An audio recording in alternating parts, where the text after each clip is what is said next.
When my father died, they told me he left me nothing, just a rusted tractor and a chicken. No savings, no land, no secret account waiting to lift me out of everything we'd survived. Just a machine that no longer ran, a bird that glared like it knew something I didn't, and a few scraps of paperwork the county shuffled across a metal desk. It sounded absurd, but grief makes anything possible. They said this was all the world thought my father amounted to. And yet, even in that moment, I felt there was something missing from the story. My father and I had been homeless for so long that the city felt like a patchwork map of places we weren't wanted. We slept under overhangs, behind supermarkets, sometimes in shelters if there were open beds. He always made it sound temporary, like we were travelers on a long road, not residents of the margins. Rule number 1, he'd tell me every night, you stay where I can see you. And rule 2, we don't owe anyone our story. I didn't understand why he clung to secrecy. Later, I realized our history carried more weight than either of us admitted. People imagined homelessness as chaos, but our life had a routine. Morning coffee at the day center, afternoons waiting for job boards to refresh, evenings finding somewhere, anywhere, to rest. My dad tried so hard to shield me from the worst parts. If he found a sandwich, he handed me the biggest piece. If the night was cold, he pretended he wasn't freezing, so I'd take the extra blanket. I learned early that protection comes in small gestures, not grand promises. I also learned to recognize when he was fighting something heavier than hunger or tiredness. The memories he refused to share. The break in our life came one gray morning at the day center. Dad was circling job ads he wasn't qualified for, pretending possibilities still existed. A volunteer approached, clipboard in hand, and asked, "Are you Mark Taylor?" My father stiffened at the sound of his full name. Nobody on the street used real names unless something serious was happening. The volunteer explained that a lawyer's office had been searching for him. My stomach twisted. Lawyers meant trouble, or inheritance. But inheritance didn't belong in our vocabulary. Not then. Still, something in my father's face shifted when he heard the name. The lawyer's assistant said a man named Daniel Mercer owned a small agricultural property outside the city and wanted my father to manage it. Someone actually wanted him, specifically him, after years of being treated like a shadow. The offer felt suspicious, too good to be real. Housing on site, a small stipend, permission for me to live there too. My father listened with cautious silence, as if waiting for the catch to reveal itself. I watched him the entire time, searching for any sign this offer was connected to the past he refused to discuss. His eyes gave nothing away. We walked across town afterward in silence. Dad's boots scuffed the concrete, worn almost through at the heels. At the edge of a parking lot, I finally blurted, "We're going, right?" He hesitated, and the pause cut deeper than I expected. "You want that?" he asked. I wanted a place that wouldn't make us leave at sunrise, a roof that wasn't held up by charity, a door that locked. I didn't know how to say all that, so I just nodded. Something heavy in his posture loosened. "All right," he said softly. "We'll go." Hope felt strange in my chest. The property stood at the end of a cracked rural road, half forgotten by time and weather. A sagging fence, an overgrown field, a barn stripped of its paint. Beside it sat the trailer, our new home, crooked but standing. And under a rusted metal awning waited the tractor. Its paint had faded to dull olive, its seat wrapped in dust and spider webs. A lone chicken strutted nearby, eyeing us like trespassers. "Both still here," Dad murmured. He spoke to the tractor like an old friend. He knelt, ran his hand along the fender, and whispered something I was too far away to hear. The trailer smelled like dust, old wood, and faint motor oil, scents that felt oddly comforting. The place was tiny but solid. A kitchenette, a small table, a couch, a bunk bed built into the wall. It was more stability than we'd had in years. That first night, I lay awake, convinced someone would knock and tell us we shouldn't be there. No one came. Morning light filtered through the curtains, and for the first time in forever, we didn't have to pack our lives into bags before sunrise. My father brewed coffee and looked almost like he belonged somewhere. He fell into the work easily, almost instinctively. Every morning he walked the land, checking the pump, the fence, the shed. He mended things with quiet focus, boards, pipes, wires. In the afternoons, he always drifted toward the tractor. I'd find him sitting beside it, hands tracing its rusted edges. "Why keep it?" I asked once. "It's dead." He shook his head. "Machines don't die unless someone decides to give up on them." Something in his voice told me he wasn't talking about the tractor at all. But when I pressed for more, he deflected with a tired smile. One evening, I asked why he'd left this place, if he'd lived here before. His hand froze on a bolt he'd been tightening. He stared at the field stretching into shadow. "Sometimes you make a bad decision," he said. "Then another. Then one more.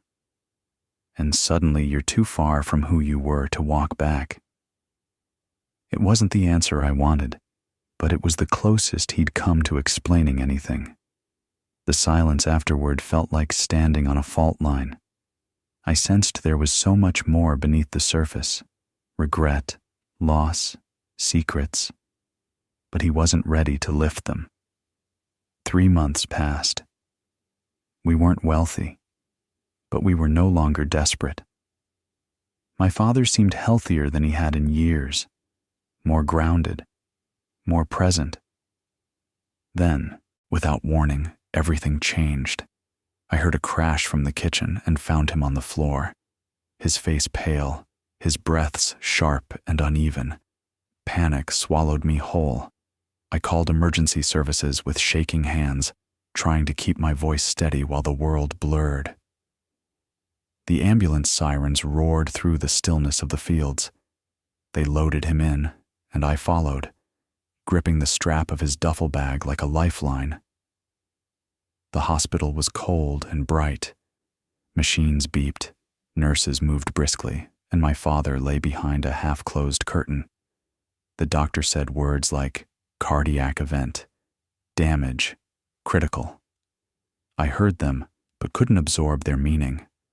I stayed in the plastic chair beside his bed, afraid that if I blinked for too long, he would disappear. Hours passed in slow torment. At some point, he opened his eyes. "Jamie," he whispered, voice thin as paper. I leaned close, terrified and relieved. He managed a faint smile that didn't reach his eyes. "Always keeping watch," he murmured. He told me then, haltingly, painfully, that if he didn't make it, people would say he left me nothing. "They'll make it sound like I forgot you," he whispered. "But you listen to me. There's more, at the farm." I held his hand, choking on fear. More what? But his breaths grew shallow. The monitors wailed. Doctors rushed in.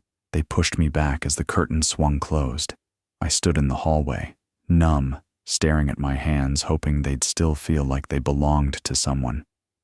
Later they told me he was gone, a quiet sentence for a loud loss. Afterward came the cold room with tissues, the clipped phrases.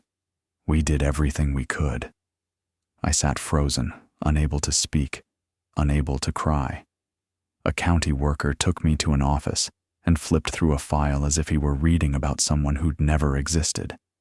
"Your father left no estate," he said. Just 2 items designated for transfer. My heart thudded. Maybe a letter, a clue, something meaningful. What items? The worker cleared his throat. A non-operational tractor, he said, and 1 live chicken. The absurdity cracked something in me. He didn't laugh. I almost did. They said that was it. That was my inheritance. A hulking corpse of a machine and a bird that barely tolerated our presence. They didn't understand my father at all. They thought these things were worthless because they weren't cash. They didn't see the way he looked at that tractor, the way his hand lingered on the wheel like he was greeting an old friend. They didn't hear his last words, the urgency in them. There's more there, he'd said. More than they know. More than you know. They didn't know my father never wasted breath on nothing. A few days after the funeral, I returned to the farm, alone this time. The fields were quiet, washed in the yellow hush of late afternoon. The chicken clucked indignantly when I stepped from the bus, as if demanding to know why I'd left it waiting. The trailer felt emptier without my father's steady presence, but his jacket still hung over a chair where he'd left it, trapping the scent of motor oil and pine soap. I walked toward the tractor, my father's duffel bag slung over my shoulder. If he'd hidden something, it had to be here. The tractor loomed larger than ever. I climbed onto the metal step, my fingers brushing rust and memory. I opened the toolbox mounted on the side, empty except for a bolt and a washer. I checked under the seat, nothing but dust. I popped open the engine panel, expecting maybe an envelope tucked somewhere impossible. Nothing. Anger flared in my chest. Grief often disguises itself as fury. "Dad," I muttered, "what did you expect me to find?" The wind didn't answer. The chicken hopped onto a nearby rock, eyeing me like I was doing it all wrong. Frustration pushed me to keep searching. I circled the tractor, checking every crevice. Then I noticed something I hadn't before. The bolts on the back panel of the engine housing looked newer than the rest. Less rust, cleaner grooves. My pulse quickened. I grabbed a wrench from the barn and loosened them one by one. The panel dropped open with a metallic groan. Inside was a metal box, wedged deep in the cavity, wrapped in oilcloth to hide it from time. My breath caught. This was what he'd meant. My father hadn't lied. He'd prepared. I pulled the box free and sat on the ground, heart hammering against my ribs. The chicken strutted closer, curious. My hands shook as I unwrapped the oilcloth. Inside was a locked container and a folded note with my name written in my father's rough handwriting. I hesitated before opening it. Seeing his writing felt like hearing his voice again. The note said only, "I couldn't give you much in life, but I couldn't leave you with nothing. Open this when you're sure you're ready. And remember, I always believed in you, even when I couldn't say it out loud." I stared at the box, at the key taped beside it. Whatever lay inside was meant to change something, maybe everything. My father had carried regret like a second skin, but he'd also carried hope for me. Quieter, but stronger. I took a deep breath, closed my eyes, and slid the key into the lock. The click echoed through the empty fields like a heartbeat returning. I didn't know yet what was inside, but for the first time since he died, I felt something other than loss. I felt the beginning of an answer. I felt him guiding me forward. Inside the box lay stacks of folded documents tied with twine, a small leather-bound notebook, and a sealed envelope marked only with my father's initials. For a moment, I just stared, unsure whether opening any of it would make things better or worse. Grief has a way of making even hope feel dangerous. The chicken pecked at the dirt near my shoe, oblivious to the weight of the moment. I lifted the notebook first. Its leather was soft, worn from years of handling. Yet I had never seen my father carry it. The first page began with a sentence he never spoke aloud. "If you're reading this, Jamie, then I didn't get the chance to explain things the way I wanted." I stopped breathing. His handwriting pulled me back into memories I wasn't ready for. His calloused hands, his careful movements, the way he always double-checked bolts on tools, even if he'd just tightened them. I kept reading.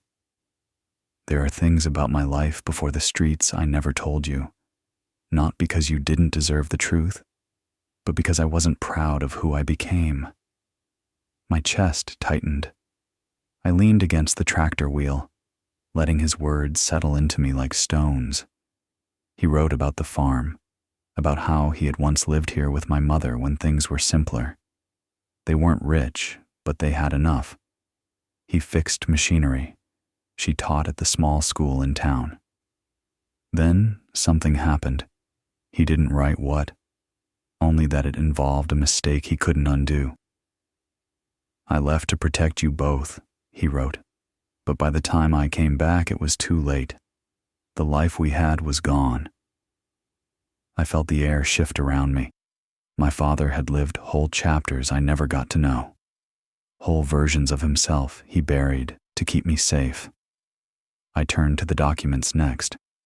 There were old property maps, dated contracts, and something that looked like a mechanic's inspection report. At first glance, none of it made sense. Why would my father hide old paperwork inside a tractor? I sorted them on the dirt, brushing soil off faded corners. Some pages mentioned the Mercer property. Others mentioned a second plot of land I'd never heard of, registered under a family name I didn't recognize. Walker. Tucked among them was a small receipt with my mother's name on it, dated 2 months before she disappeared from our lives entirely. I felt dizzy. My mother had existed only in fragmented stories Dad offered reluctantly. Her smile, her stubbornness, the way she read me bedtime stories when I was small. He always spoke like remembering her cost him something.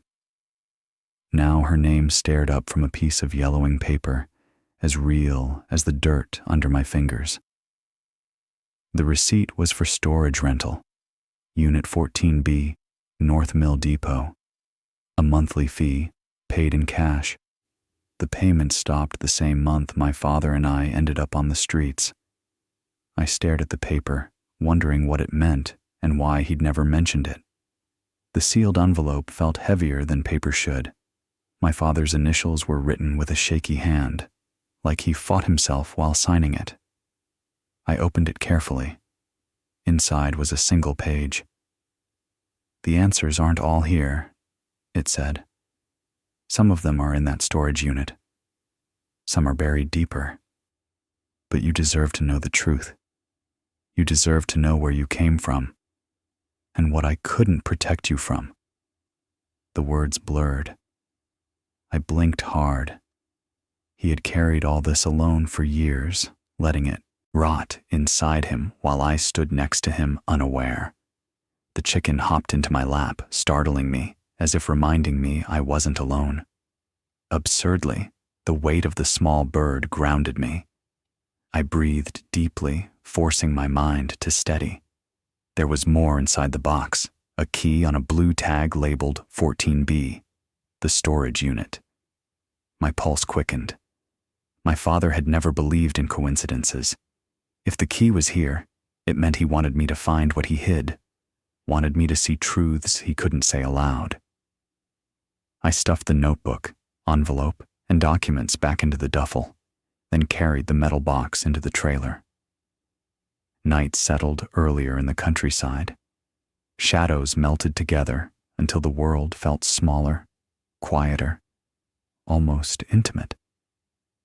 I sat at the kitchen table, the single overhead light flickering as moths battered themselves against it. I flipped through the notebook again.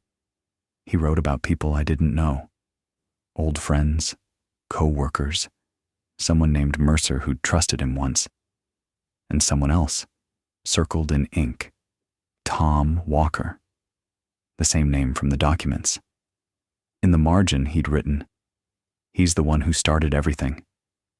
I didn't know whether that meant friend, enemy, or something worse, but I knew I had to find out.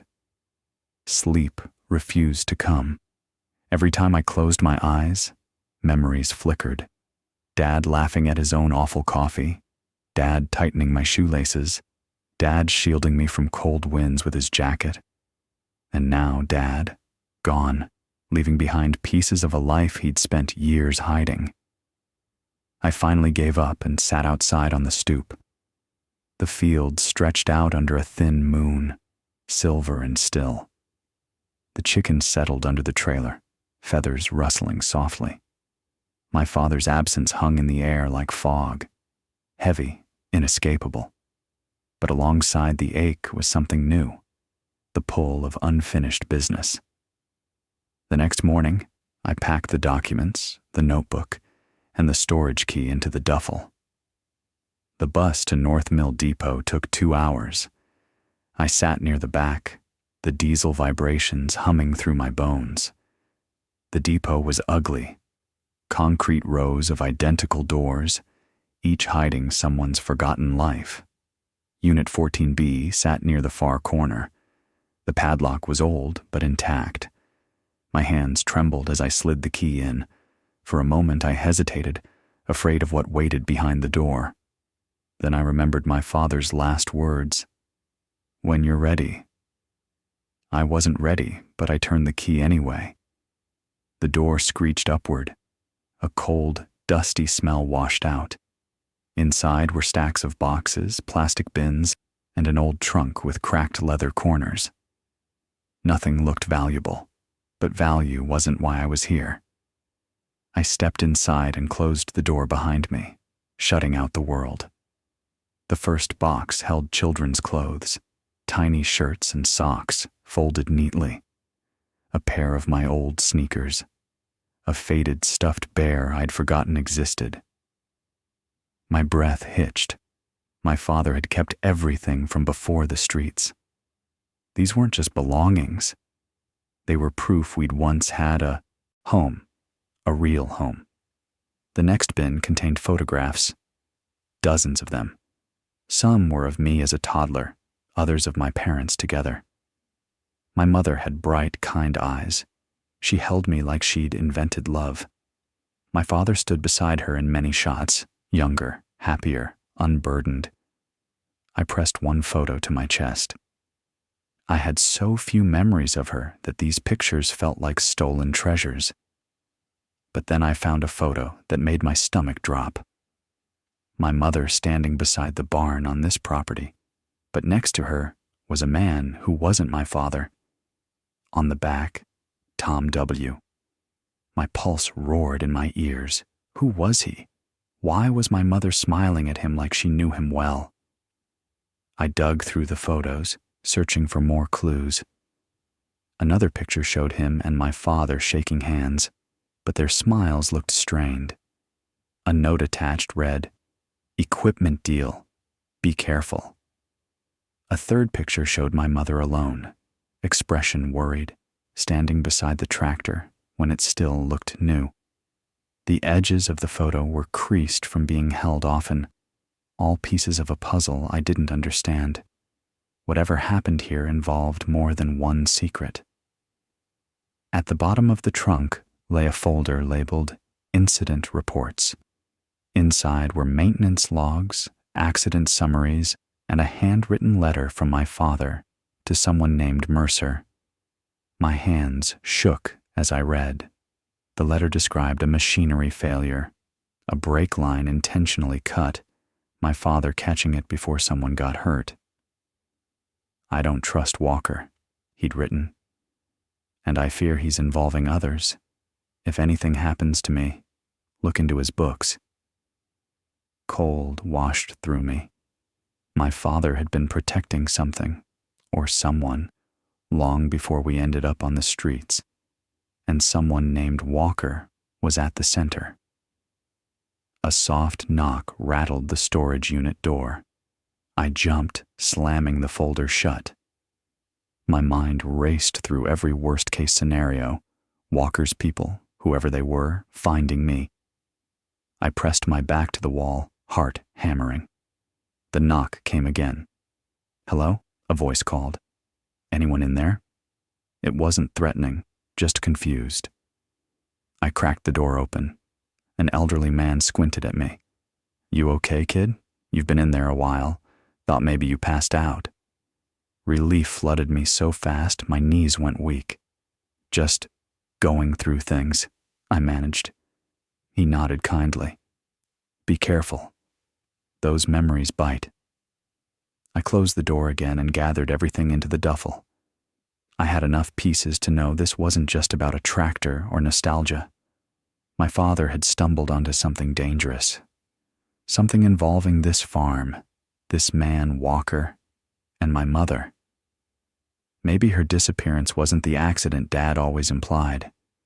Maybe he left to protect me from whatever was happening. The thought chilled me, but another thought pushed through the fear. Dad trusted me to finish what he couldn't. He wouldn't have left these clues unless he believed I could handle the truth. Back at the farm, the air felt heavier. I spread the documents on the table, arranging them into timelines, comparing dates, tracing names. Each detail pulled me deeper into a story that had been hidden under years of silence. The chicken hopped onto a chair beside me, as if supervising. My father's notebook outlined conflicts with Walker I'd never heard of. Misappropriated funds, falsified maintenance logs, pressure to sign off on unsafe equipment. Dad refused. Walker threatened him. The tractor's hidden compartment suddenly made sense. Dad needed a safe place to stash evidence when he realized someone might come after him. I wondered if Walker was still alive, if he had stayed in town, if he even knew my father was gone. A flicker of fear crawled up my neck. But fear didn't stop my father. I wouldn't let it stop me. Among the papers, one name reappeared. Mercer, the old man who still owned the property. Dad trusted him once. Maybe he knew more. Maybe he'd been waiting for someone to ask the right questions. The idea terrified me, but it also gave me a direction. People don't write names in circles unless they matter.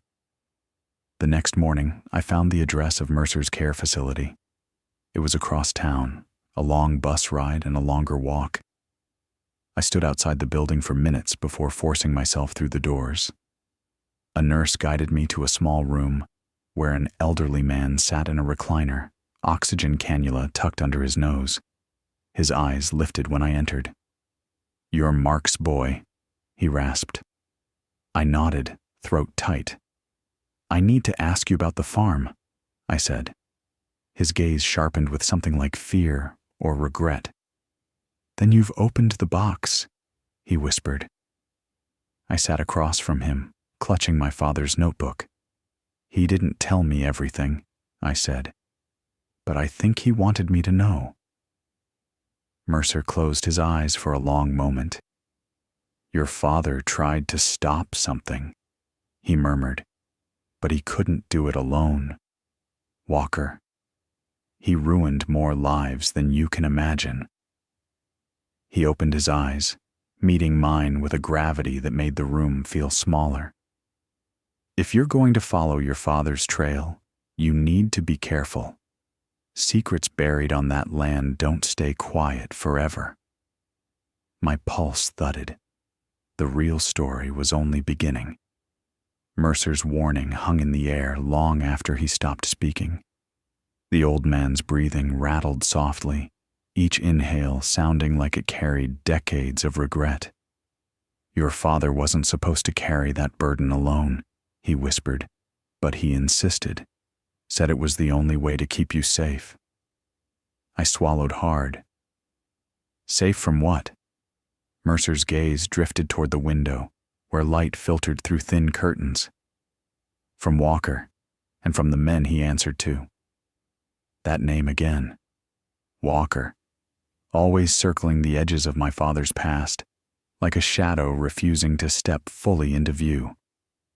Why didn't my father tell me? I asked. Mercer gave a tired smile. He thought knowing would put you in danger. He believed he could fix it all before you were old enough to understand. But he didn't fix it, I said quietly. No, Mercer agreed, but he survived longer than anyone expected. I felt something cold settle in my stomach. Did Walker hurt him? Mercer hesitated. Your father was persuaded to leave town, told that if he didn't disappear, others might pay the price. My mother? I whispered. Mercer closed his eyes. I'm sorry, son. His apology cracked something inside me. I felt the floor tilt under my feet. My mother's absence had always been a silent wound, one Dad never touched. To think she might have been caught in someone else's war, it changed everything. Mercer opened his eyes again. Your father loved her. He loved you more. So when Walker issued his threat, your father walked away from everything he had, hoping to buy you both time. I sank into the chair, numb. He never told me, I said. He wanted you to grow without inheriting his enemies, Mercer murmured. Why now? I asked. Why leave me clues? Why the tractor? The storage unit? Mercer looked at my father's notebook in my hands. Because Walker is gone. Died last year. But his records didn't. The men he answered to. They still hold pieces of what happened. And my father wanted me to finish what he started? I asked. Or decide not to, Mercer said. He gave you the truth. What you do with it is yours. The idea terrified me. My father had carried this weight for years, and now somehow I was supposed to choose. I left the care facility with the notebook clutched tightly against my chest. Outside, the air felt sharper, the world louder. I stood at the bus stop, replaying every detail Mercer had shared. Walker wasn't just a co-worker. He wasn't just a name on a document. He was the hinge that snapped my father's life in half. If Walker had enemies, allies, or debts owed, any of them could still be out there. And my father had spent the last decade making sure no one connected me to any of it. Until now. Until he died. When I got back to the farm, the land felt different. The fields stretched out like a question I didn't yet know how to answer. The chickens strutted toward me as if demanding a report. I dropped my bag inside the trailer and sat at the table, spreading out the documents again. There were financial records, payments Walker had taken illegally, safety reports he'd falsified, a deed transfer he'd pressured my father to sign, which Dad refused. There were also notes in my father's handwriting. Tell Mercer the truth. Another. If anything happens to me, Jamie gets everything. Everything. What did that mean? The tractor? The documents? Or something more literal? I combed through the papers until I found it. A folded map of the farm with a section circled in red ink. Old well, Dad had written. Covered. A chill crept up my spine. I grabbed a flashlight and headed outside. The sky was sliding into evening, shadows pooling across the land. Behind the barn, the earth dipped slightly, and in the center sat a circular slab of wood, half rotted by rain. The old well, exactly where my father had marked. The wooden cover groaned when I pushed it aside. A cold draft rose from below. I shone the flashlight downward. 10 feet below, the well wasn't filled with water. It was dry, and at the bottom sat a metal lockbox, larger than the one in the tractor. My pulse hammered. My father had hidden something deeper than documents, something he didn't want found easily. I climbed down slowly, gripping the old stones with trembling hands. When my feet touched the ground, I crouched beside the box and tugged it open. Inside were files, dozens of them, all stamped with government seals.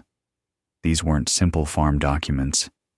These were federal reports, investigations into faulty machinery, bribes, land disputes. Walker's name appeared everywhere, along with others I didn't recognize. Among them, an incident detailing my mother's death, except it wasn't listed as a death. It was listed as a disappearance. I sat heavily against the stone wall. My father had known. He'd known more than he ever said. And he'd carried all of this while living on the streets, pushing forward with nothing but stubbornness and survival instinct. The weight of his silence finally made sense. He wasn't hiding from me. He was hiding me. The file about my mother was thin, too thin. Only 2 pages. A brief description of a workplace accident, followed by a handwritten addition in the margin. Not an accident. Witness compromised. My breath caught. Witness. Did that mean my mother saw something she shouldn't have? And then I found it. My father's handwriting. Walker threatened her. I took Jamie and ran. Couldn't save her. A broken sound escaped my throat. Anger, grief, disbelief, all tangled together. I pressed my forehead against the metal box, letting the cold seep into my skin. My father had been running from ghosts. Back in the trailer, I laid everything out in order. The financial crimes, the safety violations, my mother's disappearance, my father's forced exile. A full picture began to form. Walker had been part of a scheme to defraud the farm's owners. When my father discovered it, Walker threatened him and my mother. She must have uncovered something too. Something fatal. My father ran to protect me, but he couldn't save her. And he'd lived with that failure every day. Grief painted in silence, regret painted in wrinkles around his eyes. He had carried it alone. I looked around the small trailer, our first real home in years, and wondered how many nights he'd sat in this exact spot, wishing he could tell me the truth. Some part of me wanted revenge, wanted to hunt down every name in those files and watch their world collapse. But another part, the part my father raised, knew he hadn't wanted blood. He wanted closure, justice, but not destruction. He wanted his son to know the truth without inheriting the violence that had shaped him. I exhaled shakily. I couldn't let his legacy turn into more pain. I called Mercer the next morning. "There's more," I told him. His voice crackled through the line, thin but steady. "I know. I didn't want to burden you. You're part of this," I said. "Why didn't Walker go after you?" "He tried," Mercer murmured. "But your father kept the most dangerous files. As long as Walker thought Mark had them hidden, he couldn't risk making another move. So my father became the shield," I whispered. "Yes," Mercer said, "and he paid for it. But he saved more people than you can imagine. My father had been carrying a war alone. I thought long and hard about what to do. Turning the files in could expose everything, but it could also reopen wounds my father spent years trying to close. Keeping them hidden meant ignoring the truth he fought to preserve. I didn't want to choose wrong. So I took the documents and notebook to a legal aid office in the city. A lawyer there, a woman with sharp eyes and a softer voice, spent hours reviewing everything. "This isn't just a case," she said. "This is evidence of decades of wrongdoing." I nodded. "I don't want revenge. I want justice." Weeks passed. Investigations opened quietly. Mercer testified remotely. The files uncovered connections that reached far beyond the farm. Contracts, fraudulent repairs, safety violations buried under paperwork. The legal team protected my name, just as they protected my father's. And slowly, the story began to unfold, not as sensational news, but as something quieter, steadier, a correction of the record. I didn't want anyone to know my father had lived homeless. That detail belonged to him and me alone. What mattered was that he had tried. He had protected people. He had protected me. One evening, I sat beside the tractor. The fields glowed gold beneath the sunset. The chicken perched on the step, as if keeping watch. I rested a hand on the steering wheel. "I finished it, Dad," I whispered. "Or at least I started what you couldn't." The wind rustled through the tall grass, brushing against my cheeks like a hand I remembered from childhood. For the first time since he died, I felt him beside me, not as a memory, but as something steady and warm. He wasn't a failure. He wasn't a ghost. He was a father who fought quietly. I started restoring the tractor, not for money, not for necessity, but because it felt like repairing a piece of him. It was slow work, rusted bolts, corroded wiring, panels stuck from years of neglect. But each repaired part felt like stitching back a torn seam in my own chest. Some mornings it hummed faintly when I turned the ignition, like it remembered being alive. The chicken followed me everywhere, leaving feathers like little flags of approval.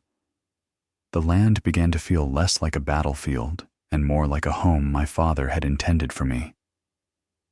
A month later, Mercer passed away peacefully. His final message to me, relayed by the nurse, was simple. Your father would be proud. I attended his small funeral. Only a few people came. Afterward, the lawyer handling his estate approached me.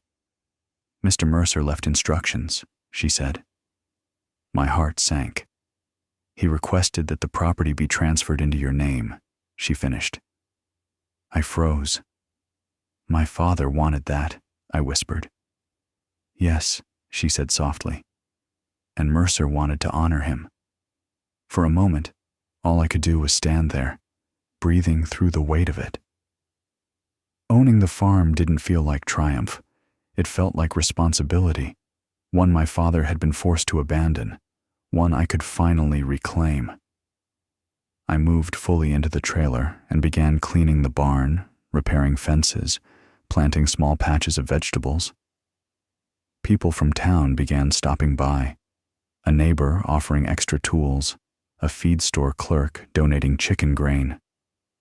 They spoke about my father in quiet tones, how skilled he'd been, how kind, how they'd never understood why he disappeared. I didn't tell them the whole truth. Some parts belonged to him alone. One evening, as the sun sank into the horizon, I sat on the tractor's restored seat. The engine rumbled beneath my feet, alive again, like a heartbeat that had waited years to restart. The chicken strutted proudly at my side. I closed my eyes and breathed in the smell of earth, oil, and new beginnings. When my father died, I whispered, they said he left me nothing, just a rusted tractor and a chicken. I smiled, feeling tears burn, but he left me everything, a truth, a home, a legacy I finally understand. And for the first time, I felt whole.